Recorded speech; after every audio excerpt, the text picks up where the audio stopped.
খুবই সাধারণভাবে বিরিয়ানি রান্না করেছি। তারপরেও কিন্তু খেতে ভীষণ মজার হয়েছে। আর পরিবারের সবাই ভীষণ পছন্দ করেছে। আপনারাও যদি এভাবে খুবই অল্প মসলায় ঝটপটে বিরিয়ানি রান্না করতে চান, আমার রেসিপিটি ফলো করতে পারেন। খুবই সিম্পল ভাবে রান্না করেছি, খুবই অল্প মসলায়। তারপরেও কিন্তু খেতে ভীষণ মজার হয়েছে। আমি চাই সবসময় রান্নাগুলোকে খুবই ইজি ভাবে করে নিতে। তো তার জন্য এখানে আমি পর্যাপ্ত পরিমাণ সয়াবিন তেল দিয়ে প্রথমে কয়েক টুকরো আলুকে ভেজে নিয়েছি। আর এই রান্নায় কিন্তু খুব বেশি তেলের প্রয়োজন নেই। তারপরে মুরগির মাংসগুলোকে ভেজে নিচ্ছি। তো এখানে আমি ১ কেজির মুরগির মাংস নিয়েছি। যেহেতু আমি ১ কেজি থেকে কম চাউল নেব, তাই আমি এখানে ১ কেজি মুরগির মাংস নিয়েছি। আপনারা চাইলে কিন্তু মাংসের পরিমাণটা একটু বাড়িয়েও নিতে পারেন। তারপরে হচ্ছে আমি এখানে একটি মসলা তৈরি করে নিব। তার জন্য এখানে আমি বিরিয়ানির প্যাকেটের অর্ধেকটা মসলা নিয়েছি। তারপর নিয়েছি মিনি প্যাকেটের ১ প্যাকেট গুঁড়ো দুধ, পরিমাণ মতো লবণ, তারপর হচ্ছে মরিচের গুঁড়ো। আমরা একটু ঝালটা বেশি পছন্দ করি, তাই এখানে আমি মরিচের গুঁড়াটা একটু বেশি ব্যবহার করছি। তারপর দিয়ে দিচ্ছি আদা রসুন বাটা। তারপর হচ্ছে ২ টুকরো লেবুর রস দিয়ে দিব। আপনাদের কাছে যদি টক দই থাকে তাহলে কিন্তু আপনারা এখানে টক দই ব্যবহার করতে পারেন। আর টক দই না থাকলে এভাবে লেবু চিপড়ে দিয়ে নিবেন, তাহলেই কিন্তু হয়ে যাবে। তো সবার কাছে ছোট্ট একটি রিকোয়েস্ট, যারা এখনো আমার চ্যানেলটিকে সাবস্ক্রাইব করেননি, প্লিজ সবাই আমার চ্যানেলটিকে সাবস্ক্রাইব করে ভিডিওতে একটি লাইক দিয়ে দিবেন। আর আপনারা কে কোথা থেকে আমার ভিডিওটি দেখছেন কমেন্টে জানাতে কিন্তু ভুলবেন না। তারপরে এই যে আমি সামান্য একটু পানি দিয়ে মশলাটাকে ভালোভাবে মিশিয়ে নিয়ে মাংসের মধ্যে দিয়ে দিচ্ছি। তারপর এখানে দিয়ে দিচ্ছি কেটে রাখা পেঁয়াজ কুচিগুলোকে।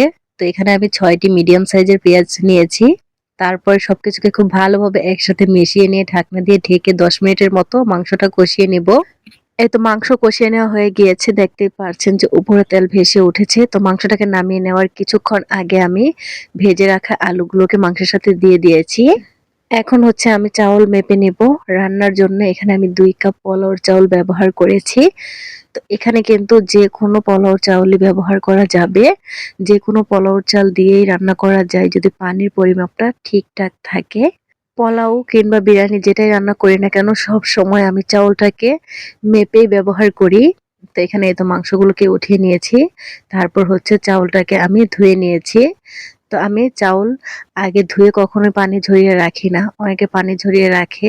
কিন্তু আমার কাছে মনে হয় যে না, ওটা ঝরিয়ে রাখার আমার কোনো প্রয়োজন মনে হয় না। চাউলটাকে আমি একটু ভালোভাবে ভেজে নেই। যখন মানে দেখি যে একটু ঝনঝন শব্দ হয়েছে, তখন বোঝা যায় যে হ্যাঁ, এটা ভাজা সম্পূর্ণ হয়ে গিয়েছে। যখন এই যেভাবে একটু ঝনঝন শব্দ হবে চাউল থেকে, তখন বুঝে যাবেন যে চাউলটা পারফেক্ট ভাবে ভাজা হয়েছে। আর এতে কিন্তু পোলাওটা ঝরঝরে হয়। আর ওই যে বলে নিলাম যে পানির পরিমাপটা ঠিকঠাক দেই। এখানে আমি যেহেতু ২ কাপ চাউল নিয়েছি, তাই এখানে আমি ৩.৫ কাপ পানি দিয়েছি।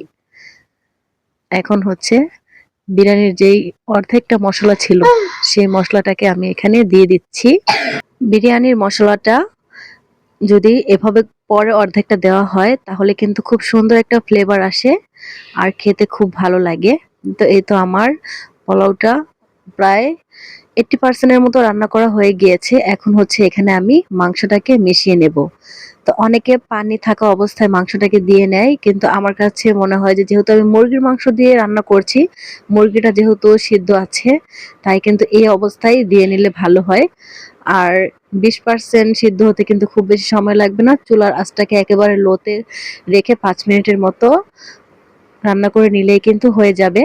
তো অনেকে বলেন যে আপু ভিডিওতে অনেক বেশি কথা হয়ে যায়, অনেক বেশি কথা বলেন। দেখেন, আমরা রান্নাটা করি প্রায় ১ ঘন্টা সময় নিয়ে। আর এখানে আমরা ৩ থেকে ৪ মিনিটের একটা ভিডিও বানাই। তো এই ভিডিওতে যদি ভাই আমরা কথাই না বলি তাহলে কিভাবে বোঝাবো যে কি দিয়ে কি রান্না করেছি বলেন?